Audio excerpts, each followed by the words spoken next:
नमस्कार, मैं नीतीश ठाकुर और आप देखना शुरू कर चुके हैं एनएमएफ न्यूज। छात्रों की लड़ाई थी, नीट पेपर लीक का मुद्दा था।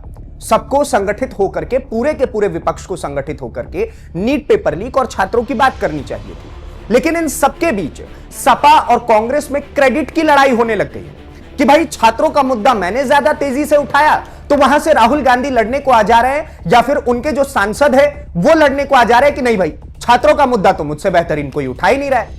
छात्रों के नाम पर ये सारे के सारे इस वक्त राजनीति करने के प्लानिंग में है। और आज मैं आपको बताऊंगा कि कैसे संसद भवन के अंदर छात्रों को लेकर के, छात्रों के बारे में बिना सोचे हुए समाजवादी पार्टी और कांग्रेस दोनों की दोनों पॉलिटिकल गेम में उतर गई। पूरी खबर क्या है विस्तार से आपको बताते हैं। दरअसल हुआ यूं कि संसद में केसी वेणुगोपाल और अखिलेश यादव के बीच बहस 12 बजे के समय हो गई। लोकसभा की कार्रवाई के दौरान अखिलेश यादव चाहते थे कि वो अपनी बात रखें। दोनों के अखिलेश यादव चाहते थे कि वो बताए कि कैसे स्टूडेंट्स के ऊपर बर्बरता हुई है, सरकार को इसकी जिम्मेदारी लेनी चाहिए, धर्मेंद्र प्रधान का इस्तीफा होना चाहिए, और इस प्रकार के पॉइंटर्स लेकर के अखिलेश यादव अपनी बात रखना चाहते थे। 12 बजे का समय चल रहा था, लेकिन जैसे ही संसद की कार्रवाई शुरू हुई, अखिलेश यादव को बोलने के बजाय स्पीकर साहब ने केसी वेणुगोपाल को कहा कि आप खड़े होकर के बोलना शुरू कर दीजिए। केसी वेणुगोपाल को बोलने के लिए कह दिया गया, जिसके बाद वेणुगोपाल ने बोलना खत्म किया तो उसके ठीक बाद अखिलेश यादव को समय ना मिल करके किरण रिजिजू बोलने लगे।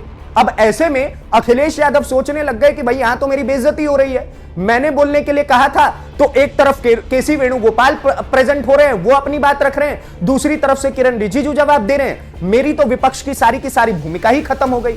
उसके बाद अखिलेश यादव नाराज होकर के अपने सारे सांसदों को लेकर के वापस जाने के लिए मुड़ने लगे, जिसके बाद स्पीकर साहब ने उन्हें टोका कि अखिलेश जी आप भी बोलिए, आपने भी बोलने के लिए कहा था। इस पर अखिलेश यादव ने तंज कसते हुए कहा कि क्या बोले साहब, आपने दोनों अर्थात सरकार यानी कि भारतीय जनता पार्टी से किरण रिजिजू और कांग्रेस को बोलने का मौका दिया, केसी वेणुगोपाल को बोलने का मौका दिया, इन दोनों के बीच में समझौता हो गया है क्या? यानी कि अखिलेश यादव ये कहना चाहते थे कि भाई भारतीय जनता पार्टी और कांग्रेस इस वक्त एक टीम होकर के खेल रही है और छात्रों के साथ अन्याय कर रही है। और आप समझिए कि एक तरफ इंडी गठबंधन में समाजवादी पार्टी और कांग्रेस पार्टी दोनों ही एक ही पिच पर बैटिंग कर रही है, लेकिन उसके बावजूद भी दोनों में सामंजस्य स्थापित नहीं है, और यह इंडी गठबंधन की एक पुरानी आदत रही है। उन्होंने यह भी कहा कि छात्रों पर जो बर्बरता हुई उसके लिए कार्रवाई होनी चाहिए, बेटियों के कपड़े फाड़े जा रहे हैं। इस पर भी जब केसी वेणुगोपाल ने टोका, जब अखिलेश यादव ये सारी बातें कर ही रहे थे तो केसी वेणुगोपाल ने टोक दिया कि भाई आप इस इस्तीफे को लेकर के क्यों कुछ नहीं बोल रहे, धर्मेंद्र जी का इस्तीफा भी तो मांगिए। तो अखिलेश यादव कांग्रेस सांसद केसी वेणुगोपाल को डपटते हुए कहते हैं कि इस्तीफे का क्या है, जब चाहेंगे तब ले लेंगे, सदन के बाहर से ले लेंगे। और उसके बाद इन दोनों के बीच हल्की फुल्की बहस हुई, जिसके बाद सदन की कार्रवाई को बंद कर दिया गया। उसके बाद सूत्रों के अनुसार पता चला है कि सदन के समाप्ति के बाद संसद के बाहर जब ये लोग संसद के ग्राउंड में मौजूद थे तो दोनों के बीच केसी वेणुगोपाल और अखिलेश यादव दोनों के बीच बातचीत होने लगी, बहस होने लगी। वेणुगोपाल ने अखिलेश यादव से पूछा कि आपने इस्तीफे की मांग पर जोर क्यों नहीं दिया, कांग्रेस की तो डिमांड ही इनका इस्तीफा है। इस बात पर अखिलेश खफा थे और अखिलेश ने कहा कि 21 जुलाई को बिना विपक्षी नेताओं को बताए कांग्रेस पार्टी प्रधानमंत्री आवास के बाहर क्यों पहुंच गई, जबकि अखिलेश का दावा है कि भीड़ लेकर के तो वो सबसे ज्यादा पहुंचे हुए थे।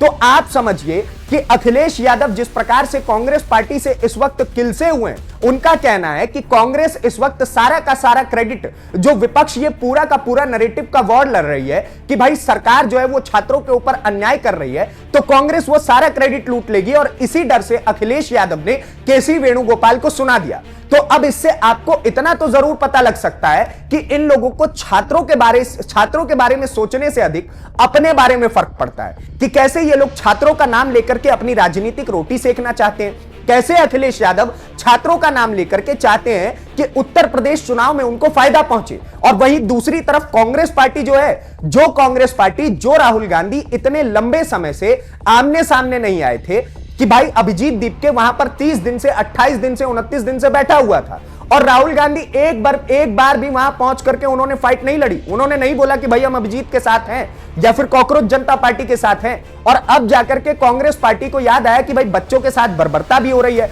और अब जाकर के राहुल गांधी सीधा प्रधानमंत्री आवास के बाहर पहुंच गए। और विपक्ष के कई अन्य नेता भी यह आरोप लगा रहे हैं कि कांग्रेस इस वक्त भारतीय जनता पार्टी का बी टीम बनकर के काम कर रही है। ऐसे में पता करना पड़ेगा, ऐसे में समझना पड़ेगा कि यह सारा का सारा विपक्ष जो है वो बच्चों के नाम पर राजनीति कर रहा है। कॉकरोच जनता पार्टी के मंच पर जितने भी विपक्षी समर्थक पहुंच रहे हैं वो भी इस वक्त राजनीतिक मोड़ पे ही नजर आते हैं। आप क्या सोचते हैं इस पूरी खबर को लेकर के कि भाई ये विपक्ष जो है, जो बच्चों के नाम पर पॉलिटिसाइज करके अपने पॉलिटिक्स को बेहतर करके चमका करके संसद भवन में पेश करना चाहता है और जनता के कुछ बरगला करके उनको वोट बैंक बटोरना चाहता है, इसको लेकर के हमें कमेंट बॉक्स में जरूर बताइए। और केसी वेणुगोपाल और अखिलेश यादव की इस लड़ाई को लेकर के आपका क्या कहना है हमें कमेंट बॉक्स में बताइएगा। इस प्रकार के और वीडियोस को देखने के लिए एनएमएफ न्यूज को सब्सक्राइब कीजिए। धन्यवाद, नमस्कार, जय हिंद, जय भारत।